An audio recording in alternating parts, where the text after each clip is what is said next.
train yards, thinking about graveyards. Wonder, Lord, what would they ever write on mine? Another soul laid to rest on a cold Montana morning, just trying to make it north of 49. Morning, guys. We're back from Canmore, or from Banff, sorry, from that ski sharing event. I don't know what day it is. It's called January 19th. I don't know if that's right or not, but got one already. And I'm just snowmobiling around the outside. I shot a few ravens from the deck this morning, and a coyote went running across the road back there. So I knew there was some action out here. It's been 5 days. So we're gonna get to checking these. We've been away for, well, 2.5. I worked on Friday there, so yeah.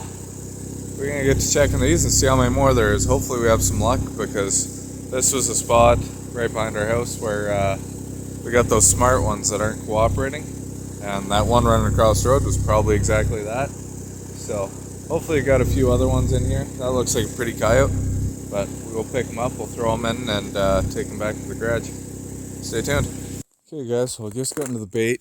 There's nothing left here. I got a crappy thing to show you over there, and we just spooked this coyote. I saw him run through the trees here a minute ago before I got in.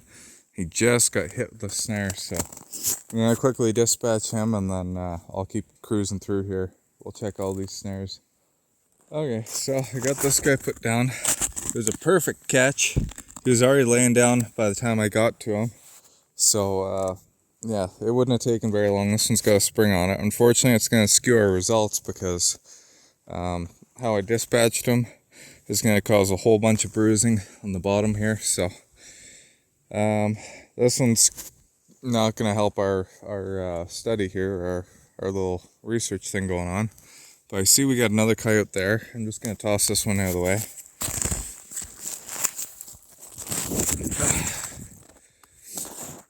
We got another coyote right over here. Looks like the birds ate it.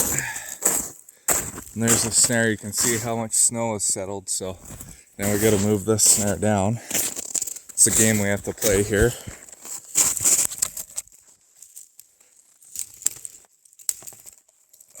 There we go. So the snare's low now. Oh no, the coyotes haven't eaten them. Look how sickly he is.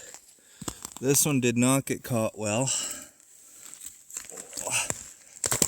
Oh, that is a gross coyote. So I can see he's got a swollen up head on him. This is what we call a jelly head. You can clearly see that. And this one has a spring on it. So not really sure what happened. We're going to dissect that one and check our results. That's not very good either. So, but what a terrible coyote. We're probably not skinning this one at all. That's pretty gross. So yeah, okay, we'll keep going here. Oh wait, I should have brought more snares with me. So we just set this snare back up. The last one we just checked, the other ugly coyotes right there. I threw them beside the snowmobile track. One right here, one right here. So that's 1, 2, 3, 4, 5, 6 we're up to. You guys haven't seen number 6 yet over on the other side, but we'll get there. Well, this is the second coyote. And look at that. The birds just did a number on this freaking thing. That sucks. That was a decent coyote, but yeah, she's toast. So that really sucks. And then I'll leave this guy here. Not on the coyote fur though, because I'm going to reset this snare. I'll show you guys just over here.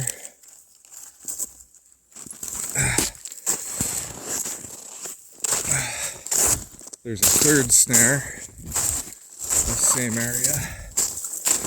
It was right over there.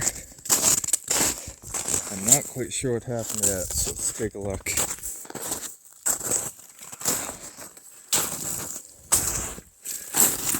see, it's pulled straight over.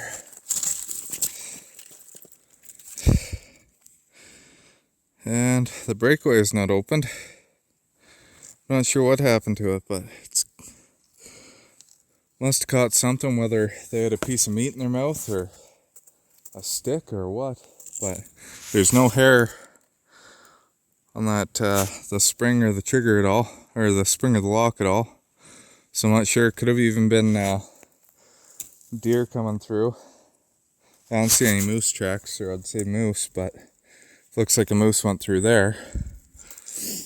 But yeah, I'm gonna reset this one, and I have to go and grab more snares. I didn't bring enough with me. So, well, I made it quite a ways around. The moose ended up knocking down a bunch of snares, but I can't quite see anything over there. I'm not sure.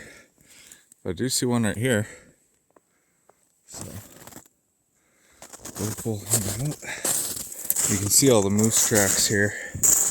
By the droppings, I'm guessing it's a cow-calf pair. But this one looks good. Another fresh one. So, gonna pull them out. We'll take a look at all these later. I have to go haul grain here in a bit, so probably not gonna get to these till tonight or tomorrow night. So, we're gonna hang them up in the garage. We'll take a good look at them. So, we're just getting down to the last two snares here. I wanted to show you. This is why the deer are in serious trouble this year. So we got about 2 feet of snow out here. There's spots where it's over my hips, but I can stand up on top of the snow. It's got such a good crust. And right there, we punched through up to my knee. So what's happening is there's this crust on top of this deep, deep snow. Coyotes can skim across it and get across really fast.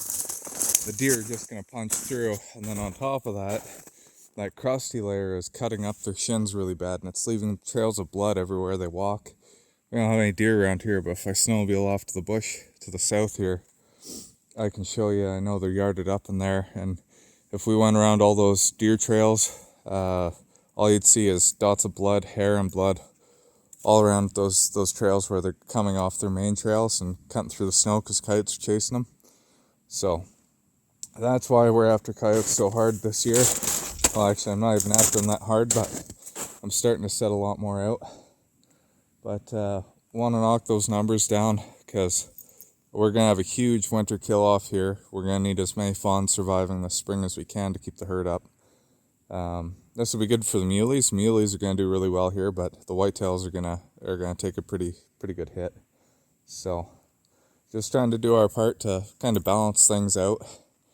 If the deer herd dies off, there's no food, and maybe the mice just came back this year, but if they die off again, go in their low cycle, cows are going to get diseased, they're going to die off, and then there's going to be nothing left. So if you can keep a balance in it, it keeps those huge cycles from happening. Not so much widespread, but you're talking locally, within a mile or two of here, we'll have a deer population that survives, and this will be the deer population that replenishes all the other areas where nobody is trapping and managing coyotes. So that's kind of the big picture idea why we're out here after coyotes and what we're doing with the coyotes. Again, some of these furs, really low quality. There's that one we'll look at, maybe it's diseased. We talked about that earlier this week. I'm not going to skin that one. I'm not going to take the risk of taking that disease back home to my family, my kids, my pets, that sort of thing. So, yeah, we're going to take a look at it. We're just going to dissect the neck area and get it off the property. So, but yeah, we're not looking for furs this year. We are going to do what we legally have to and skin up all the ones here we're catching, all the ones that are not destroyed or diseased. And it is beautiful fur. I just came back from the ski joring event. You should have seen the fur out there, the jackets and everything else. The coyote jackets were incredible. Same with some of the mink with coyote trim on them. Muskrat coats, incredible. But yeah, we love fur. We want to use as much as we can, but this year it's more about helping these deer out than anything else. And then same with the farmers. Those guys are having issues with coyotes around their calves, that sort of thing, pulling tails off their cows. That's why we're out trapping for them as well. It's kind of a 2-in-1 for those guys. But yeah, it's less about fur this year, unfortunately. I've never really had a season where I haven't been that interested in trapping for fur, but it is what it is. So, looks like we got 3 more here, and this is a wreck I'm going to show you. It's kind of a nasty one, so I had to run to the house and grab a shotgun. I should have grabbed 22 maybe, but I figured if the coyote was running across the field, I'd have to catch up to him and shoot him. So he's got a snare on him. He chewed out from, I don't know if you can see that disaster right there. We'll go take a look at it. And then there's this snare here I gotta lower. So again, I was telling you, the snow settled. Now it's about 16 inches off the ground. So just lower that down. There we go. That one's back in the game, but go take a look over here.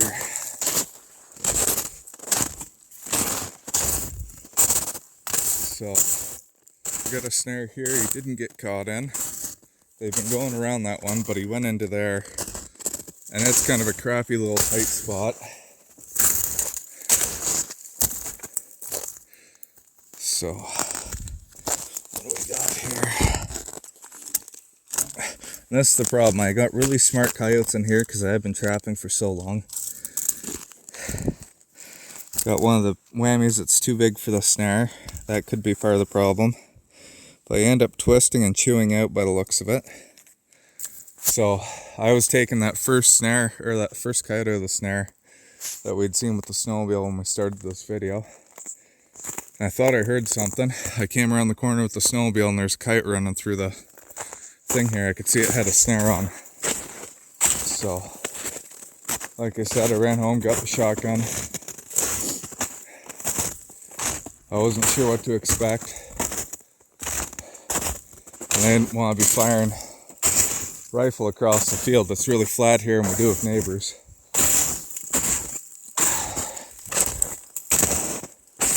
So, I just knew he wasn't moving very quick. But he came and there he is. Buried himself in here. I caught him with the 12 gauge. So, oof, that's a nasty, nasty catch. So spring popped off the wire is part of it. That's terrible. Ugh. So we're gonna skin this one out. It's got good fur on it. You have to be really gentle around the neck. It's probably gonna pull off, but we'll dissect this one as well. That's a shame. That's something you don't want to happen, but I'm guessing that lock failed. It must have bound up with fur after the spring popped off the wire. So that's no good. But yeah, so I think that's it. I got 2 more I could see from where we just were. I didn't see any coyotes in them. So I'm not going to bother filming there unless there is something, which would be awesome, but I don't think there is. So I'm going to go reset this snare that was on this tree if I can. And we're going to get these the heck out of here, and I got to run and go haul some grain. But yeah, stay tuned for the checking humaneness of these snares here. We're going to write all this stuff down. So I think we got 6 here today. I'll take a quick video when we get back to the garage. But yeah, if you're liking it, like, share, follow, subscribe. And I'm going to keep putting out more videos for you guys. So stay tuned. Thanks for watching. Okay, good reminder not to trust any numbers I give you. So 1, 2, 3, 4, 5, 6, 7, not 6. We got 7 coyotes out there. So the one that I shot with the shotgun was this guy here with the snare, or the failed snare. And then, which one was it? Oh, this was the other one I dispatched, that fresh one that just ran into the snares when we got out there. So, those 2 are fresh. And I've been getting a few comments. I get rid of them when they show up there. There's the crowd of anti-trappers, there's a crowd of trappers out there that have all got behind this. You don't check your traps often enough, kind of thing. And I understand where you're coming from. There was a time when I had a strict 3-day policy. That's all I'd leave them is 3 days.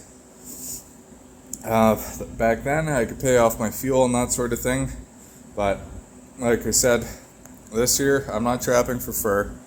I'm trying to use the most ethical equipment we have available to us, and most of the time it works. You got that one exception over there that's absolutely terrible, and I don't want to see that sort of thing, but that was a failed snare. And again, things do happen. You got this one here, which obviously didn't work properly either. We're going to figure out why, whether it's too deep in the neck or bad lock or what it is. But that's not a great one either. I can see it from the outside, how swollen those lips are. But you can see every one of these ones are good. There's no swelling or damage. These are all good caught coyotes, and same with that far one that I dispatched over there that was just fresh. The other thing is, all these coyotes, like, that's not frozen, that one's not frozen, this one's still warm, this one's still not frozen, those two obviously aren't. This guy here, I'm not sure. No, he's not totally frozen either. It was -16, -18 last night. It was -8 yesterday. These coyotes probably got caught last night or yesterday evening, and I'm guessing it's just one pack that went in there. So if these guys have been sitting in there for 2-3 days, 5 days, 7 days, however long it could be, they'd be froze solid right now. They wouldn't be soft like this. So if I were checking every single day or every 3 days, I'd be scaring a lot of these coyotes out of there by putting too much scent in there. So I have moved off, and I do a little bit longer checks than I like to, but again, I'm doing this for the deer, I'm doing it for the farmers, I'm not doing it for the fur. So we're trying to take as much fur home as we can, and we're going to use everything we can. And I might even try and sew this guy up. I'm not sure yet, because otherwise he's half decent, but it is what it is. So if you guys are going to comment that you're not checking your snares in time, these were out there for maybe a day. So that bird damage, that's not from not checking snares. It is what it is. So yeah, if you guys just have that to comment, scroll on. I don't really have time to deal with that sort of stuff. So yeah, sorry to be a little bit negative there, but yeah, been dealing with a bunch of those posts that get sent up. So yeah, if you guys are enjoying it, like, share, follow, subscribe. Let me know what you think down in the comments. Keep in mind what I just said, but yeah, we'll get you skinning these later today. And yeah, follow along. Thanks for watching. Well, so we were hauling grain, but the lineups are so long. Father-in-law said he would take the truck there, and I'm doing some stuff around the yard. We got my my boat drying out here. This one we had in our shed, or out behind the shed, and I needed to thaw it out, get the snow and ice out of it. So I skinned out this one for him. That's a good average size coyote. And then there's this tiny little feller. I just did a short video there for you, but yeah, 11.7. Oh, I don't think it's 11.4. It was 11.7 before, so we're gonna go off the original number. 11.7 is what this coyote weighs. That thing is tiny. Smallest one I've ever caught, I think. I'd have to look at my score sheet, but pretty sure that's smaller. So I'm gonna get these skinned up and boarded for him.